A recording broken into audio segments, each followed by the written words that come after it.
KSG news for aspirants में आपका स्वागत है। आइए शुरुआत करते हैं आज की खबरों की।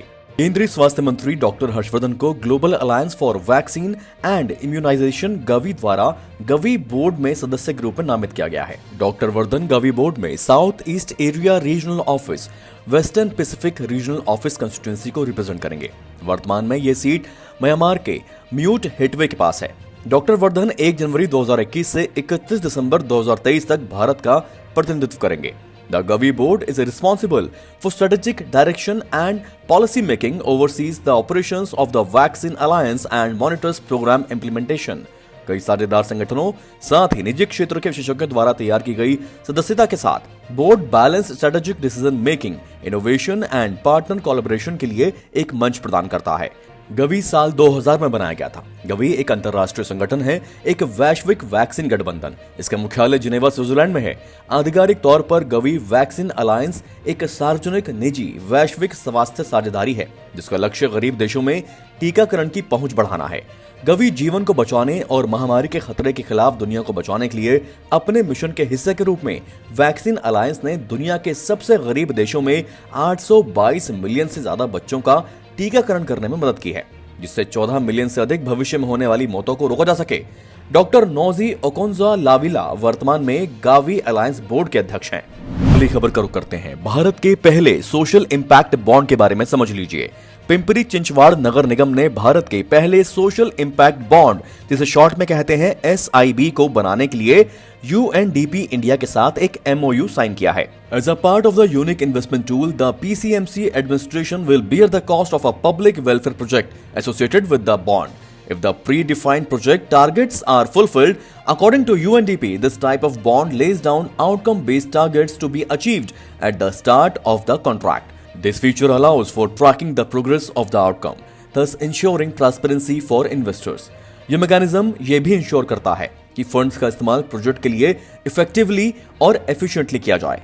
UNDP का कहना है कि ये SIB लोकल रेजिडेंट्स के लिए हेल्थ केयर सर्विसेज को बेहतर बनाने में PCMC का समर्थन करेगा, खासतौर से पैंडेमिक के संबंध में, वो भी मिनिमम इन्वेस्टमेंट रिस्क को कम करते हुए।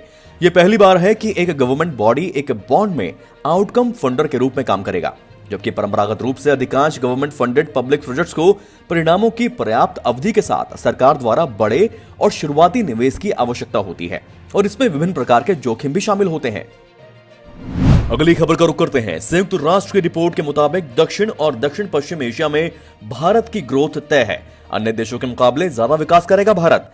संयुक्त राष्ट्र की एक रिपोर्ट के मुताबिक भारत के टेलीकॉम और खासकर डिजिटल सेक्टर में तेजी से विकास हो सकता है, क्योंकि ग्लोबल वेंचर कैपिटल कंपनियां और टेलीकॉम कंपनियां अधिग्रहण के जरिए भारतीय बाजार में रुचि दिखा रही हैं। इस साल जियो प्लेटफॉर्म में फेसबुक ने $5.7 अरब और गूगल ने $4.5 अरब का निवेश किया है। अनुमान के मुताबिक 2025 तक IT और business process management, digital communication services और इलेक्ट्रॉनिक्स मैन्युफैक्चरिंग जैसे कोर डिजिटल सेक्टर्स का आकार बढ़कर दोगुना हो सकता है। साथ ही महामारी के कारण कृषि, शिक्षा, एनर्जी, फाइनेंशियल सर्विसेज और लॉजिस्टिक जैसे कई सेक्टर्स में डिजिटलाइजेशन बढ़ता जा रहा है। UN economic and social commission for Asia and Pacific, short में UN एस्केप द्वारा तैयार report foreign direct investment trends and outlook in Asia and the Pacific 2020-2021 में कहा गया है कि दक्षिण और दक्षिण पश्चिम एशिया में इनवर्ड FDI फ्लो 2019 में 2% घटकर $66 अरब का रहा, जो 2018 में $67 अरब का था। रिपोर्ट के मुताबिक इस दौरान इस क्षेत्र के कुल FDI इनफ्लो का 77% हिस्सा भारत को मिला। भारत ने इस दौरान $51 अरब का FDI हासिल किया, जो 2018 के मुकाबले 20% ज्यादा है। सबसे ज्यादा FDI information and communication technology, short में जिसे हम कहते हैं ICT, और सहायक क्षेत्रों को मिला है। आइए अगली खबर का रुख करते हैं। भारतीय वैज्ञानिक ने जीता young scientist award, world academy of sciences ने किया सम्मान। International centre for theoretical sciences of the Tata institute of fundamental research के प्रोफेसर परमेश्वरन अजीत ने फिजिक्स में भारत का नाम रोशन किया है। प्रोफेसर अजीत को इटली की वर्ल्ड अकेडमी ऑफ साइंसेज ने फिजिक्स साइंसेज के लिए साइंटिस्ट अवार्ड से नवाजा है। यह अवार्ड विकासशील देशों के वैज्ञानिकों का सम्मान करता है। अजीत ने फिजिक्स और गुरुत्वाकर्षण लहरों की एस्ट्रोफिजिक्स पर रिसर्च की थी। खास बात है कि इन लहरों का अनुमान महान वैज्ञानिक एल्बर्ट आइंस्टाइन ने सदियों पहले लगाया था और इन लहरों का पता 2015 में लीगो ऑब्जर्वेशन में लगा था। 2004 से लीगो साइंटिफिक कोलैबोरेशन के सदस्य अजीत और ICTS TIFR के रिसर्च ग्रुप ने इस खोज में काफी बड़ा योगदान दिया है। प्रोफेसर अजीत की ही इस टीम ने इन लहरों को तैयार करने वाले ब्लैक होल्स की स्टडी को समझने का उपाय तैयार किया। ट्रॉय से इटली में स्थित वर्ल्ड एकेडमी ऑफ साइंसेज विकासशील देशों में रिसर्च, एजुकेशन, पॉलिसी और डिप्लोमेसी के माध्यम से सस्टेनेबल प्रॉस्पेरिटी का समर्थन करने के लिए काम करती है। The TWASCAS young scientist award for frontier science was established in year 2020 and is awarded to scientists not older than 45 years old from developing countries. The first edition 2020 of the award recognizes achievements in the field of physical sciences. Korea के artificial सूरज ने बनाया नया विश्व record, जानिए क्यों अहम है ये। साउथ कोरिया के K-STAR यानी Korea super conducting tokamak advance research के मैग्नेटिक फ्यूजन डिवाइस ने उच्च तापमान 100 मिलियन डिग्री सेल्सियस वाला प्लाज्मा 20 सेकंड तक कायम रखने का नया विश्व रिकॉर्ड बनाया है। The magnitude of the experiment can be understood from the fact that the sun burns at 15 million degrees Celsius. By comparison, the K-STAR was able to achieve a temperature of over 6.6 times more than that of suns. K-STAR को अक्सर south Korea के artificial sun के रूप में जाना जाता है। इससे पहले साल 2019 के K-STAR प्लाज्मा अभियान में प्लाज्मा ऑपरेशन समय केवल 8 सेकंड का था, जो उस समय का नया विश्व रिकॉर्ड था। साल 2018 के प्रयोग में पहली बार प्लाज्मा आयन तापमान 10 करोड़ डिग्री सेंटीग्रेड तक हासिल किया गया था, जबकि उस समय इसे केवल 1.5 सेकंड तक ही कायम रखा जा सका था। K-STAR जो Korea institute of fusion energy में रखा गया है, वह सियोल नेशनल यूनिवर्सिटी और अमेरिका के कोलंबिया विश्वविद्यालय के साथ संयुक्त अनुसंधान का एक हिस्सा है। आकाश मिसाइल सिस्टम पर एक अपडेट है, आइए जानते हैं। केंद्रीय मंत्रिमंडल ने आकाश मिसाइल सिस्टम के निर्यात को मंजूरी दे दी है। इसके साथ ही निर्यात को तेजी से सुगम बनाने के लिए एक समिति गठित करने का भी निर्णय किया गया है। आकाश एक सतह से हवा में मार करने वाली मिसाइल है, जिसकी रेंज 25 किलोमीटर है। इस मिसाइल को 2014 में इंडियन एयरफोर्स और साल 2015 में भारतीय सेना में शामिल किया गया था। आकाश 96% से अधिक स्वदेशीकरण के साथ देश की महत्वपूर्ण मिसाइल है। सेवाओं में शामिल किए जाने के बाद आकाश मिसाइल में कई मित्र देशों ने रुचि दिखाई है।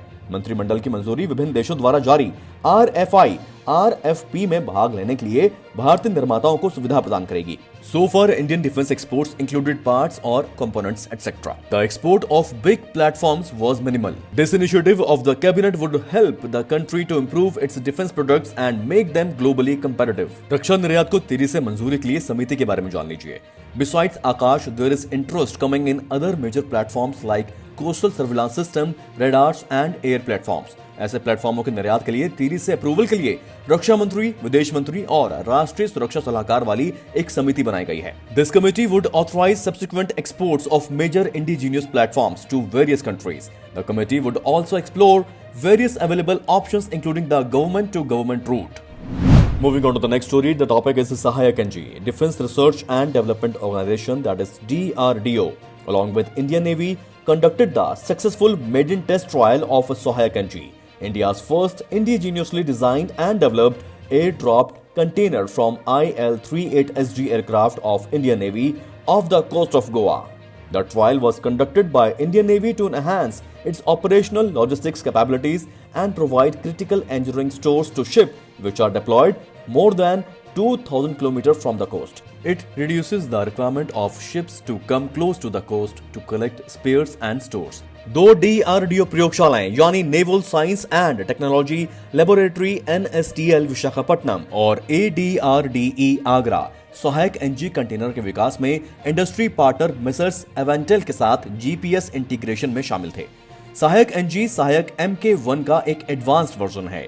नए विकसित GPS aided air drop container में 50 किलोग्राम तक वजन वाले पेलोड को ले जाने की क्षमता होती है। इसे हेवी एयरक्राफ्ट से गिराया जा सकता है। सहायक NG has a satellite based reporting terminal that is in short SBRT, which provides its precise GPS location, enabling the ship in distress to pick up critical stores.